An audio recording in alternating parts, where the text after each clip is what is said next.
नमस्कार दोस्तों, स्वागत है आपका इस लेक्चर में।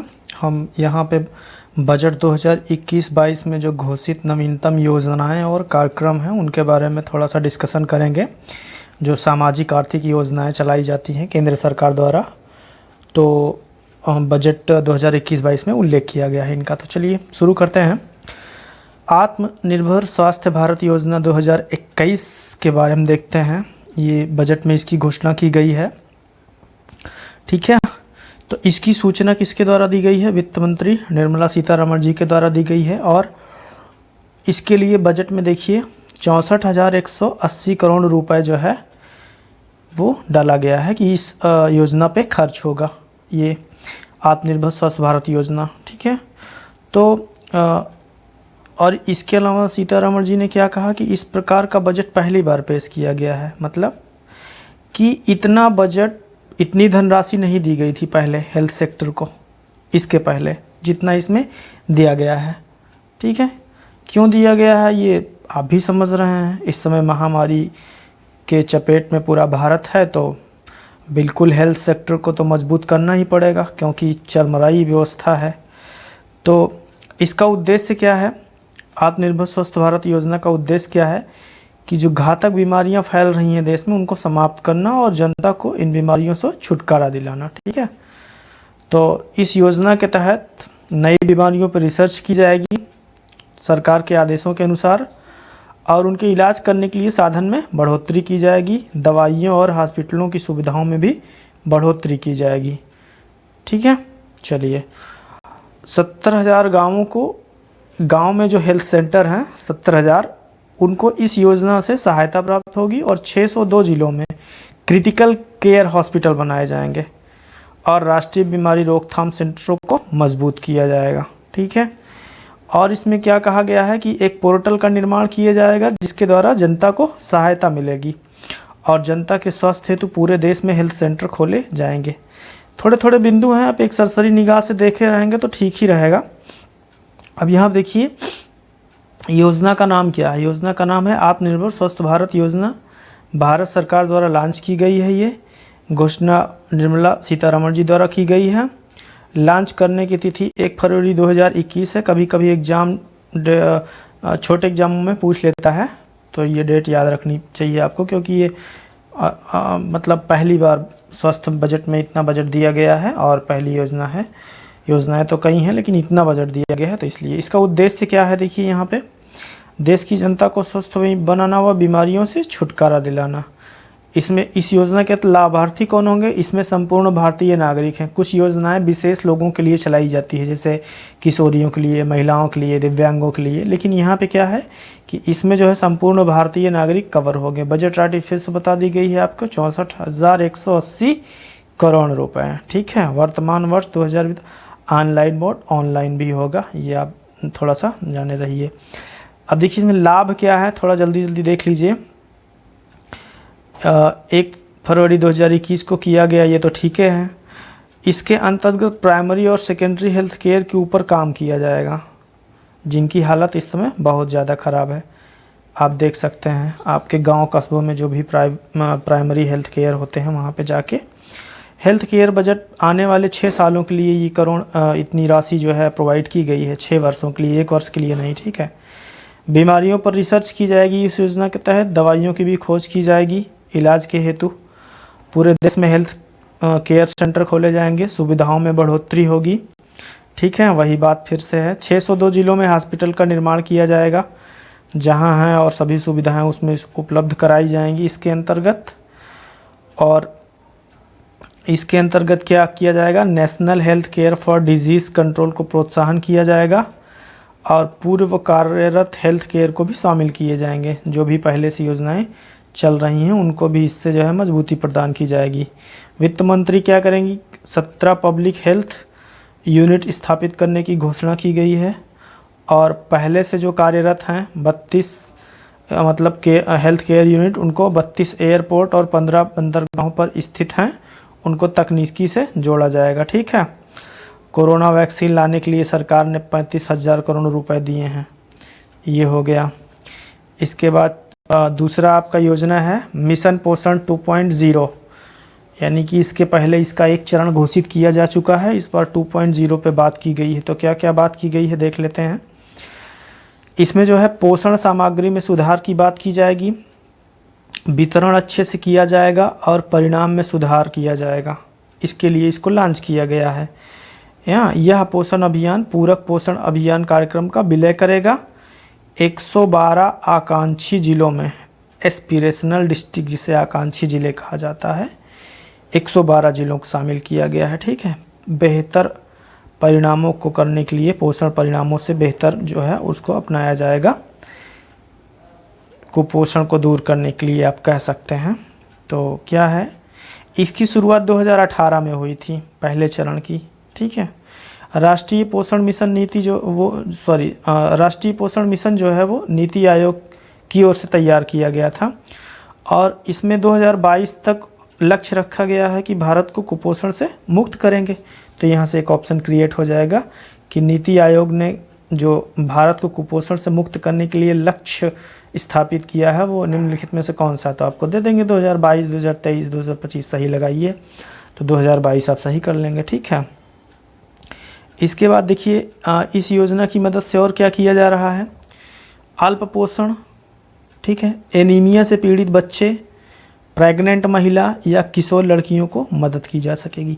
तो यहाँ से देख लीजिए कि इस योजना में कौन कौन शामिल किया जा रहा है, एक आप कॉन्सेप्ट बना लीजिए, क्योंकि यहाँ स्पेशली लिखा नहीं हुआ है लेकिन कहा गया है कि अल्प पोषण, एनीमिया से जो पीड़ित बच्चे हैं, प्रेग्नेंट महिलाएं हैं या किशोर लड़कियों की मदद की जाएगी। तो ये आप थोड़ा सा याद रखिएगा, इनको शामिल किया गया है इस योजना के तहत।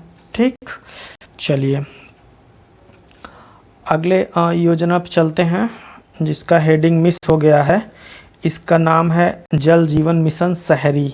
इस योजना का नाम है जल जीवन मिशन शहरी। ठीक है, तो ये जो है वित्तीय वर्ष 2021-22 में केंद्रीय बजट में लागू किया गया है। SDG 6 जो है सतत विकास लक्ष्य के अनुसार, SDG 6 में ही जल के बारे में है कि साफ जल सबको मतलब आपूर्ति किया जाए या उपलब्ध कराया जाए। तो ये जल जीवन मिशन जो चलाया जाएगा ये शहरी ब्रैकेट में लिखा है, यानी कि ये शहरी क्षेत्रों के लिए होगा। ठीक है, यहाँ से ये बात एक क्लियर हो गई। चलिए, तो इससे क्या होगा, सभी शहरों में कार्यात्मक नल के माध्यम से घरों में पानी की आपूर्ति सार्वभौमिक कवरेज प्रदान करने हेतु केंद्रीय आवास और शहरी मामलों के मंत्रालय के तहत इस योजना की घोषणा की गई है। तो कभी कभी योजनाओं से रिलेटेड मंत्रालय के नाम भी पूछ लेते हैं, तो आप याद रखिएगा यहाँ पे केंद्रीय आवास और शहरी मामलों के मंत्रालय के तहत ये योजना इम्प्लीमेंट करी जाएगी या घोषणा की गई है। ठीक है, एक जल जीवन मिशन ग्रामीण पहले से ही चल रहा है, उसका ये पूरक है, जिसके तहत क्या किया जाएगा, 2024 तक घरेलू नल कनेक्शन के माध्यम से सभी ग्रामीण घरों में प्रति व्यक्ति प्रतिदिन 55 लीटर जल की आपूर्ति की परिकल्पना की गई है। ये जल जीवन मिशन ग्रामीण के तहत वाला बता रहे हैं। ठीक है, 2024 लक्ष्य रखा गया है इसमें, तो ये हो गया। चलिए, जल जीवन मिशन शहरी का उद्देश्य क्या है देख लीजिए यहाँ पे। नल और सीवर कनेक्शन की पहुंच सुनिश्चित करना, नल और सीवर दोनों को इसमें शामिल किया गया है। तो शहरी क्षेत्रों में अनुमानित 2.68 करोड़ घरेलू कार्यक्रम नल कनेक्शनों के अंतर को समाप्त करना, मतलब इतनी की अभी डिमांड है घरेलू नल कनेक्शनों के बारे में। ठीक है, और 500 अमृत शहरों में 2.64 करोड़ घरों को सीवर कनेक्शन या सेप्टेज की सुविधा प्राप्त करना है, सीवर कनेक्शन प्रदान किया जाएगा। चलिए, उसके बाद क्या कह रहे हैं कि जल निकायों का पुनरुत्थान किया जाएगा, यानी कि इसके में क्या है, ताज़े पानी की स्थायी आपूर्ति बढ़ाएंगे और जो शहरी जल की प्रबंधन की योजना है उसके माध्यम से पानी की गुणवत्ता में सुधार करना होगा, बाढ़ की घटनाओं को कम करना होगा, ग्रीन स्पेस और स्पंज सिटी का निर्माण किया जाएगा। इसके तहत स्पंज सिटी क्या होती है, ऐसे शहरों के कहा जाता है जहां पे जल प्रबंधन को शहरी नियोजन नीतियों और डिजाइनों द्वारा मुख्य धारा में लाने की क्षमता रखी जाती है। ठीक है, चक्रीय जल अर्थव्यवस्था की स्थापना की जाएगी, मतलब यहाँ से इसका क्या तात्पर्य हो जाएगा, जो सीवेज से उपचारित होता है उसको पुनः उपयोग में लाया जाएगा, यानी कि जो सीवेज में गंदा पानी होता है उसको जो है साफ करके उसको फिर से उपयोग कराया जाएगा। यही तो होना ना चक्रीय जल, ठीक है। तो ये जल संरक्षण पर ध्यान केंद्रित करके प्रत्येक शहर के लिए जल संतुलन योजना के विकास के माध्यम से पानी की चक्रीय अर्थव्यवस्था को बढ़ाया जाएगा। चक्रीय अर्थव्यवस्था का मतलब गंदे पानी को साफ करके उसको आपूर्ति करना और पुनः उपयोग में लाना। चलिए, और जल जीवन मिशन शहरी की विशेषताओं को देख लीजिए। इसमें न्यूनतम मतलब नवीनतम टेक्नोलॉजी का यूज किया जाएगा, ठीक। एक प्रौद्योगिकी उप मिशन को प्रस्तावित किया गया है वैश्विक मतलब टेक्नोलॉजी का लाभ उठाने के लिए जल क्षेत्रों में। जन जागरूकता के लिए प्रसार किया जाएगा, लोगों को बताया जाएगा। सूचना, शिक्षा और संचार अभियान का प्रस्ताव इसमें किया गया है। जल संरक्षण के बारे में बताया जाएगा लोगों को कि पानी आप बेफजूल मत बहाइए, ठीक है। और इसका एक और मिशन है कि एक जन आंदोलन तैयार करना पानी के लिए। सभी लोगों को प्राथमिकता दी गई है, ठीक है। चलिए, ये हो गया। अब दूसरी योजना है राष्ट्रीय रेल योजना 2030। यहाँ भी हेडिंग मिस हो गई है, आप देख लीजिए। ये योजना है राष्ट्रीय रेल योजना 2030। तो रेल मंत्री के द्वारा योजना शुरू की गई है। देखिए इसमें क्या है, ये 2030 का मतलब एक लक्ष्य इसमें निर्धारित किया गया होगा। क्या लक्ष्य निर्धारित किया गया है, देखिए। राज्य सरकारों, जनप्रतिनिधियों, संबंधित मंत्रालयों तथा सभी हितधारकों द्वारा राष्ट्रीय रेल योजना 2030 के विकास हेतु उद्देश्यपूर्ण अध्ययन में इनपुट प्रदान करने के लिए प्रयोग की जाएगी। राज्य सरकारों को शामिल किया जा रहा है, जनप्रतिनिधियों को शामिल किया जा रहा है, संबंधित मंत्रालयों को और सभी हितधारकों को, ठीक है। अब इसके बारे में देख लेते हैं कि ये क्या है। एक दूरगामी दृष्टिकोण प्रदान करेगा 2030 तक रेलवे नेटवर्क तंत्र को बढ़ाने के लिए, उसकी योजना निर्माण के लिए, ठीक है। यह रेलवे नेटवर्क की यातायात को अन्य साधनों के साथ सुसंगत और एकीकृत करेगा। देश भर में निर्बाध मल्टी मॉडल परिवहन नेटवर्क स्थापित करने के लिए तालमेल बढ़ाएगा इस योजना के तहत, ठीक है।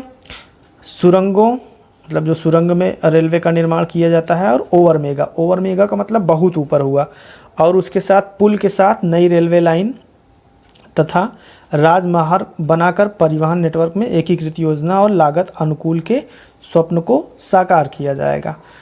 राष्ट्रीय रेल योजना 2030 के उद्देश्य क्या हैं, इसमें देखिए आप। माल भाड़ा यानी कि जो सामानों की ढुलाई होती है और यात्रा होती है, आसान आवागमन उपलब्ध कराया जाएगा। विश्वसनीय, सुरक्षित, सुविधाजनक सेवाओं तक सुनिश्चित की जाएगी लोगों की पहुँच, ठीक है।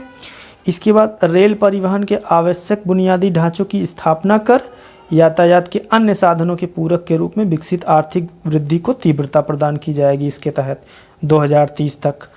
अंतर्राष्ट्रीय सीमा पर सामरिक आवश्यकताओं को पूरा करना, यानी कि जो हमारी अंतर्राष्ट्रीय सीमाएं होती हैं वहां तक रेल पटरियों को बिछाएंगे, और जो भी युद्ध के समय या कोई भी आवश्यकताओं की पूर्ति के लिए रेलवे की सहायता ली जाएगी, सामान ढुलाई या लोगों के आवागमन के लिए, ठीक है।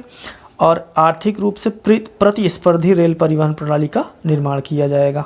चलिए, ये हो गया। चलिए, अगला जो योजना है वो one nation one ration card की बात करी गई है, यानी कि एक देश एक राशन कार्ड योजना, ठीक है।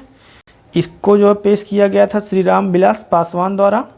इसका उद्देश्य क्या है कि कोई भी व्यक्ति, ठीक है, कोई भी व्यक्ति सब्सिडी वाले खाद्यान्न प्राप्त करने से वंचित न रहे, इसका ये उद्देश्य है।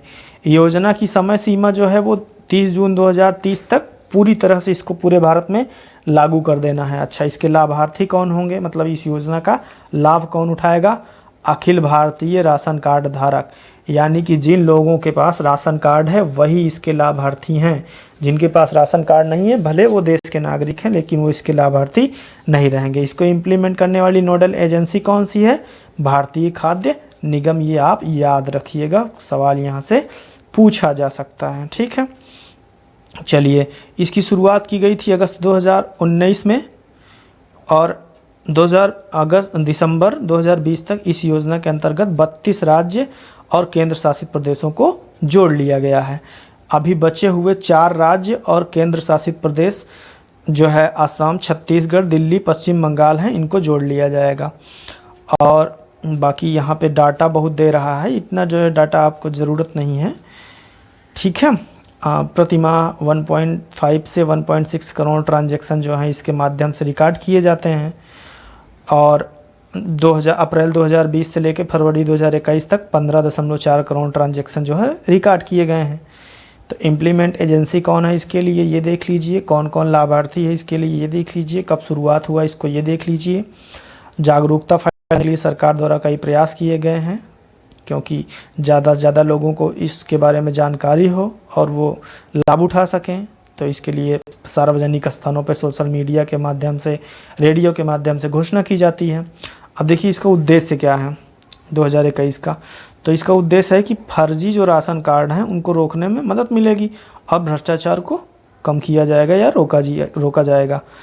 तो इस योजना के लागू होने के बाद यदि कोई व्यक्ति एक स्थान से दूसरे स्थान पर जाता है तो उसे राशन लेने में कोई परेशानी नहीं होगी।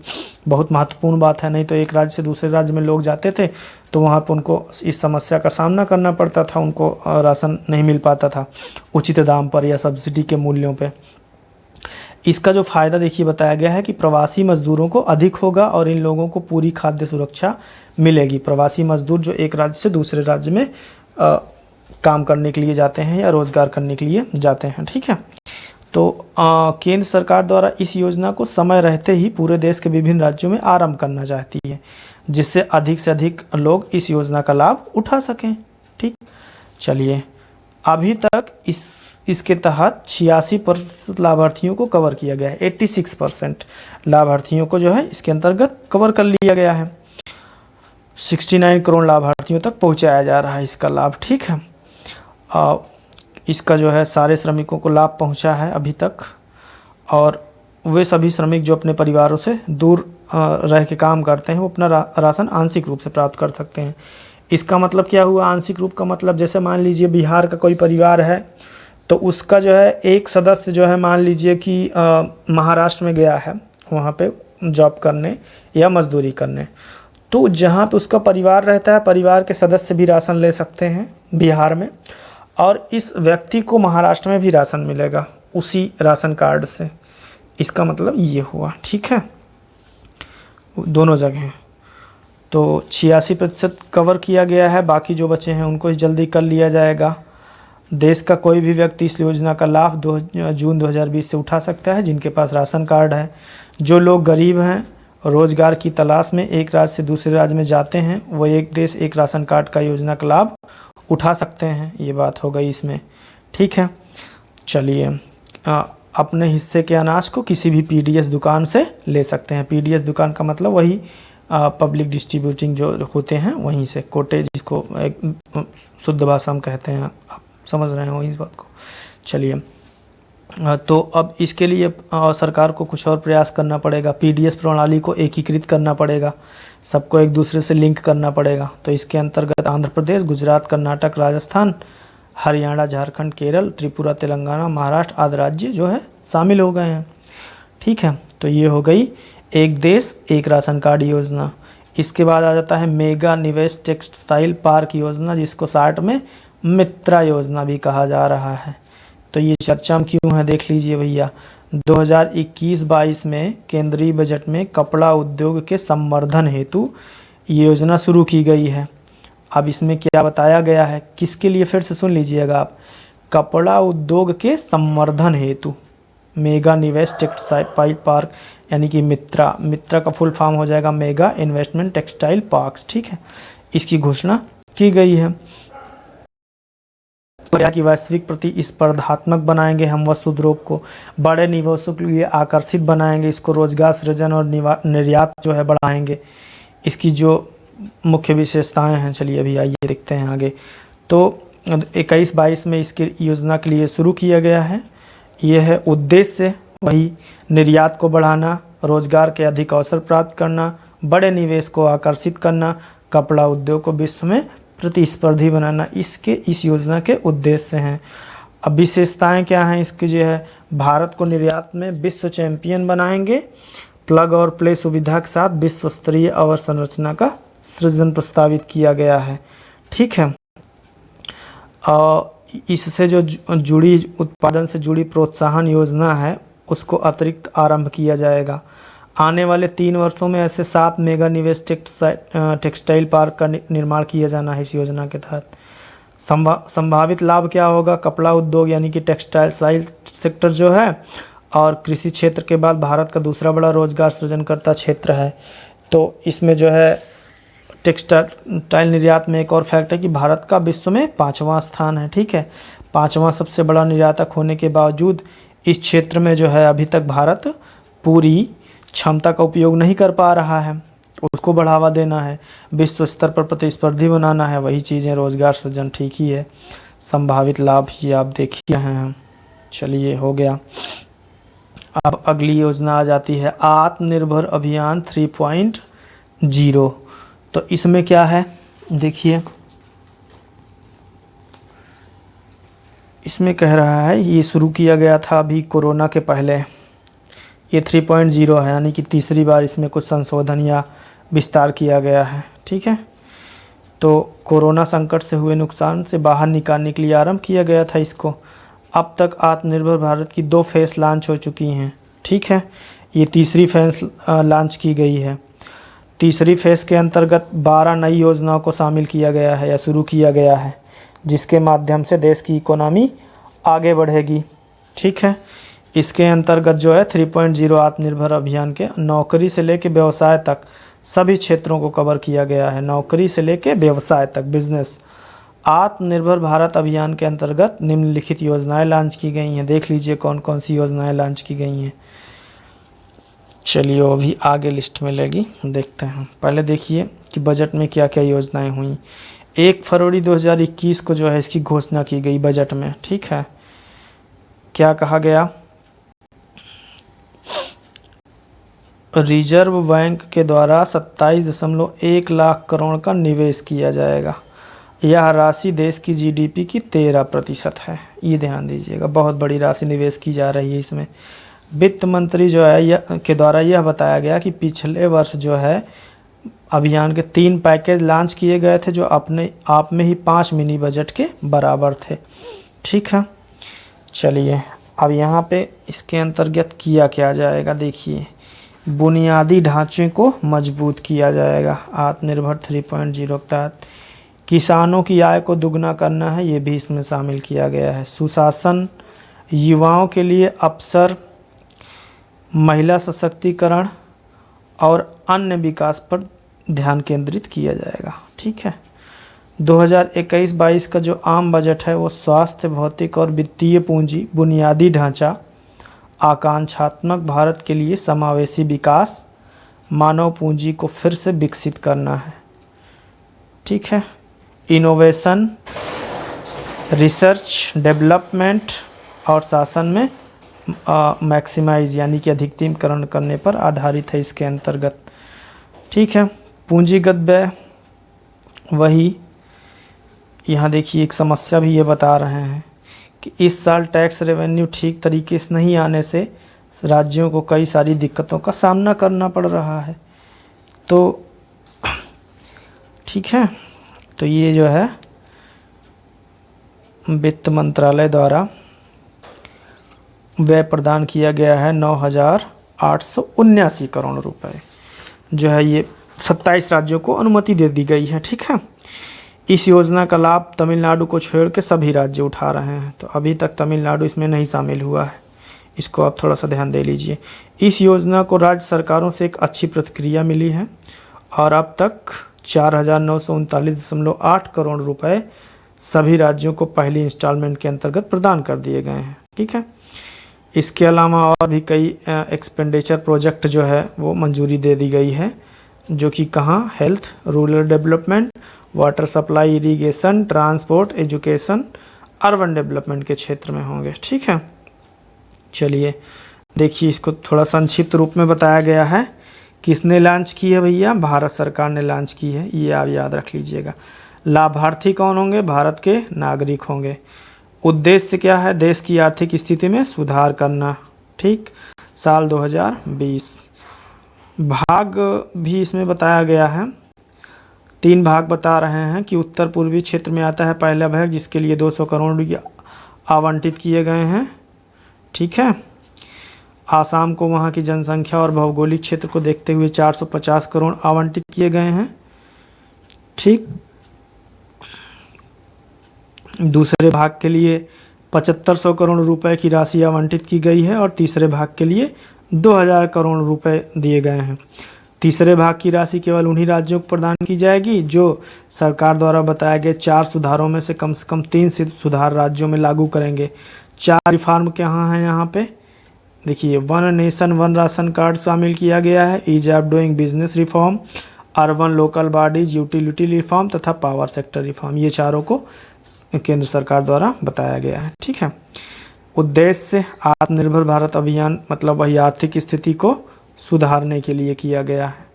ठीक है, चलिए आगे देखते हैं इसमें क्या है।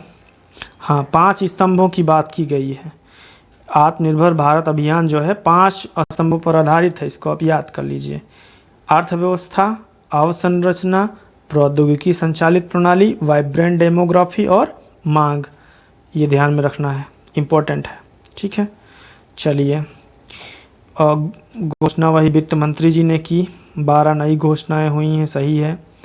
सारांश क्या है इसका, घरेलू प्रोत्साहन में लेके गरीब कल्याण पैकेज के तहत इतना धनराशि व्यय की गई है, 1,92,800। आत्मनिर्भर भारत के लिए 11,02,650 करोड़।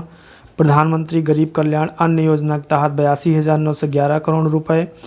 तो ये कुछ जो है इसके डिटेल हैं, बहुत ज़्यादा इसको जानने की ज़रूरत नहीं है आपको। ठीक है, चलिए अब जो अगली महत्वपूर्ण योजना है गरीब कल्याण रोजगार योजना 2021, इसके लिए देखिए इसको कहाँ कहाँ शामिल किया गया। इसको पूरे भारत में नहीं शामिल किया गया है। इसका जो है प्रवासी मजदूरों को अधिक लाभ देने के लिए कोशिश की गई है और वहीं की गई है उन्हीं राज्यों में। ठीक है, जहाँ पे जो वापस लौटे हैं प्रवासी कामगार जो है, जिस जिलों में 25,000 से ज़्यादा हैं उन्हीं जिलों को इसमें शामिल किया गया है। तो इस तरीके से इसमें जो है कितने जिलों को शामिल किया गया है, 116 जिलों। कितने राज्यों में, 6 राज्यों में। तो वो 6 राज्य कौन कौन से हैं आप ध्यान से सुन लीजिए। बिहार है, झारखंड है, उड़ीसा है, राजस्थान है, मध्य प्रदेश है और उत्तर प्रदेश।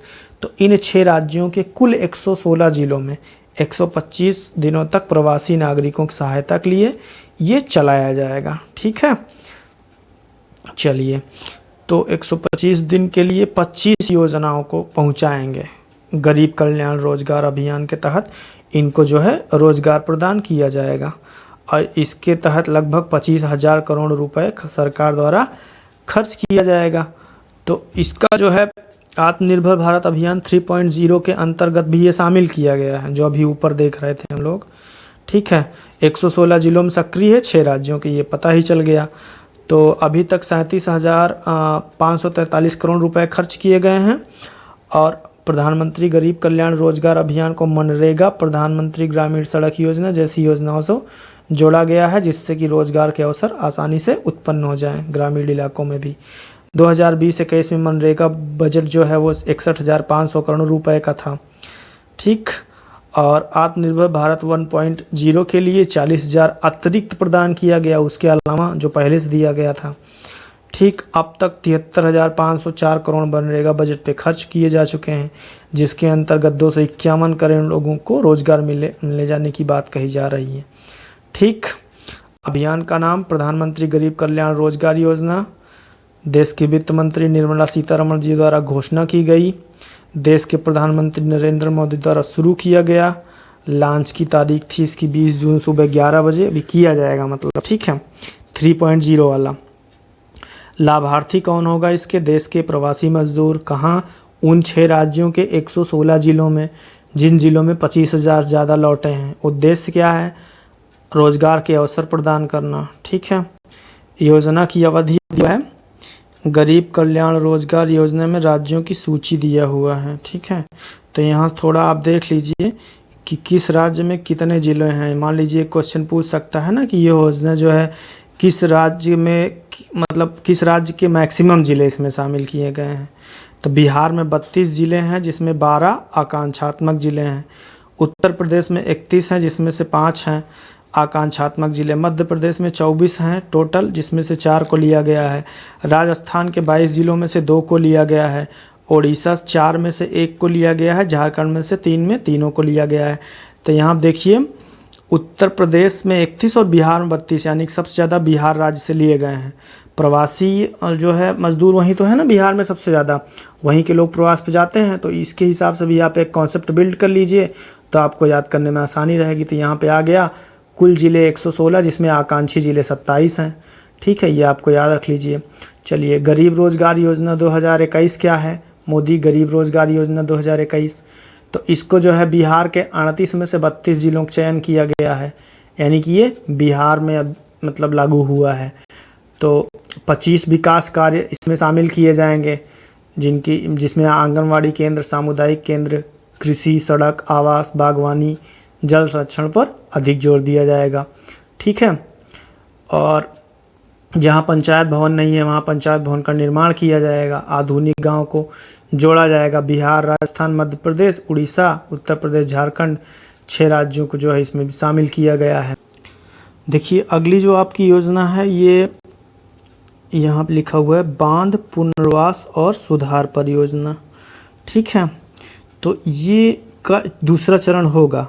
इसमें आर्थिक मामलों की मंत्रिमंडलीय समिति, विश्व बैंक, एशियाई अवसंरचना निवेश बैंक द्वारा वित्तीय सहायता प्राप्त की जाएगी। ठीक है, ये ध्यान दीजिए, विश्व बैंक, एशियाई अवसंरचना निवेश बैंक यानी कि एशियन इंफ्रास्ट्रक्चर इन्वेस्टमेंट बैंक द्वारा।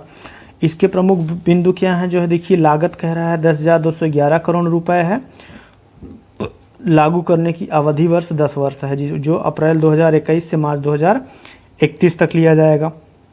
2 चरण शामिल किया गया है, प्रत्येक 6 वर्ष का होगा और 2 वर्ष की ओवरलैपिंग अवधि इसमें शामिल होगी।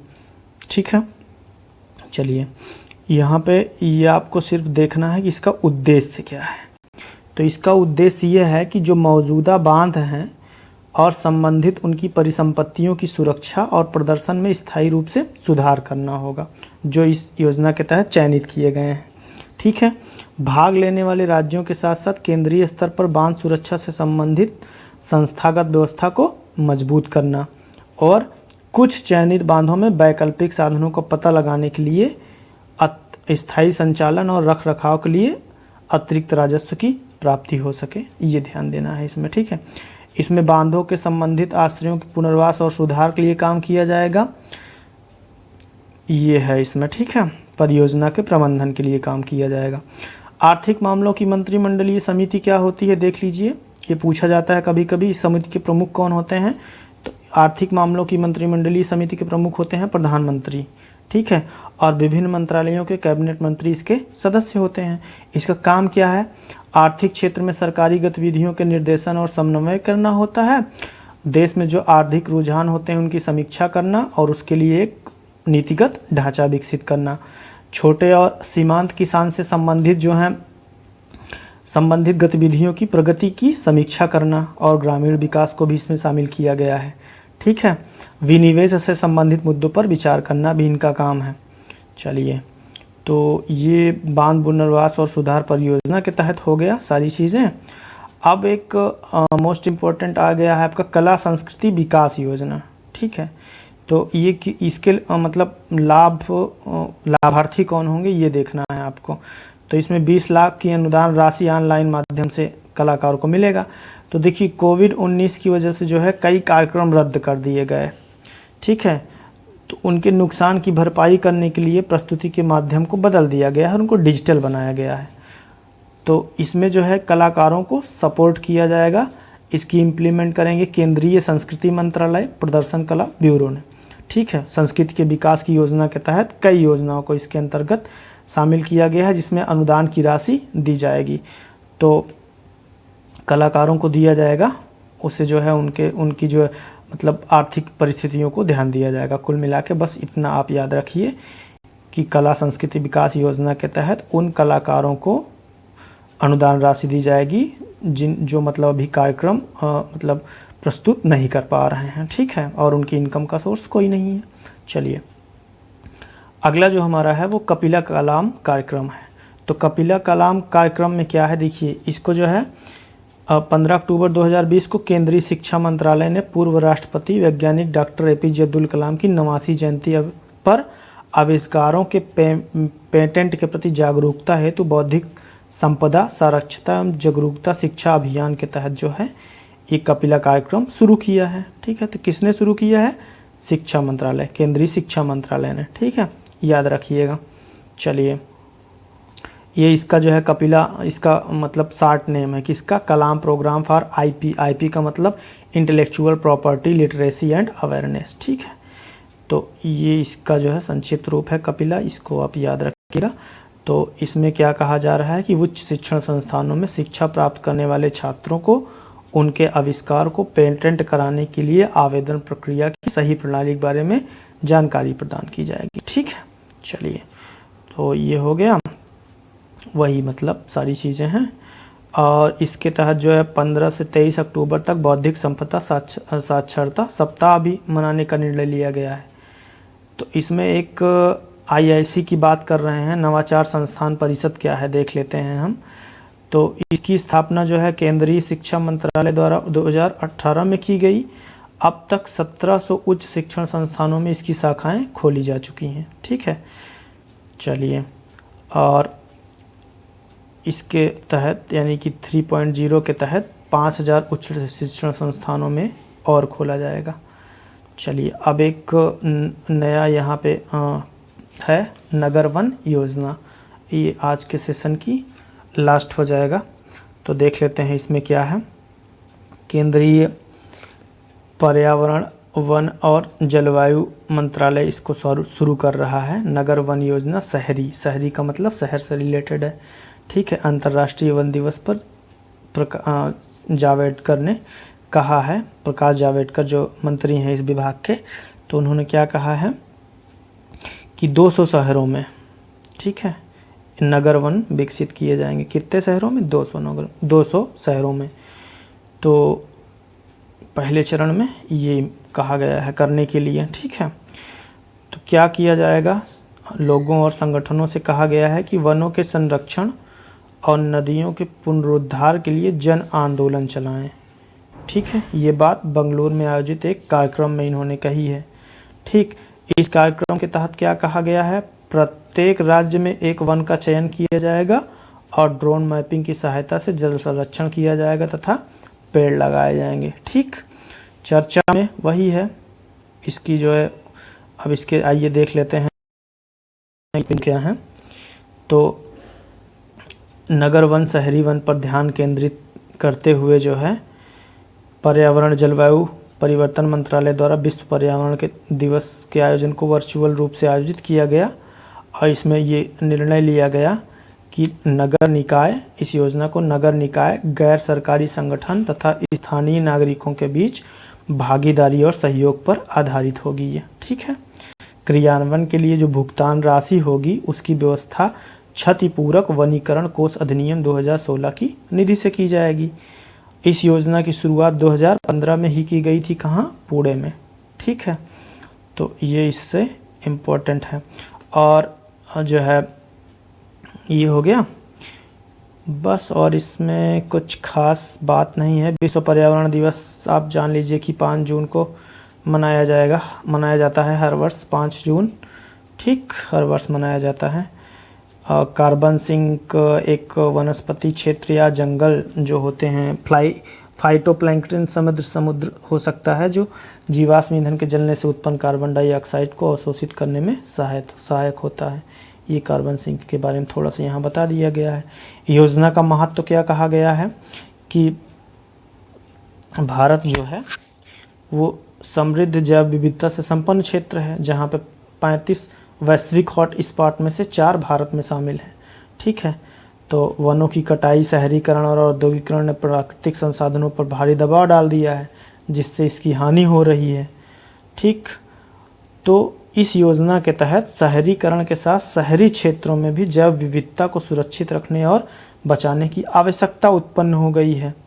ठीक है, तो ये है कार्बन सिंक के लिए इसमें मददगार शामिल होगी। तो ये रहा हमारा आज का लेक्चर, जिसमें हमने सामाजिक आर्थिक योजनाओं के बारे में चर्चा की। पूरे लेक्चर देखने के लिए धन्यवाद।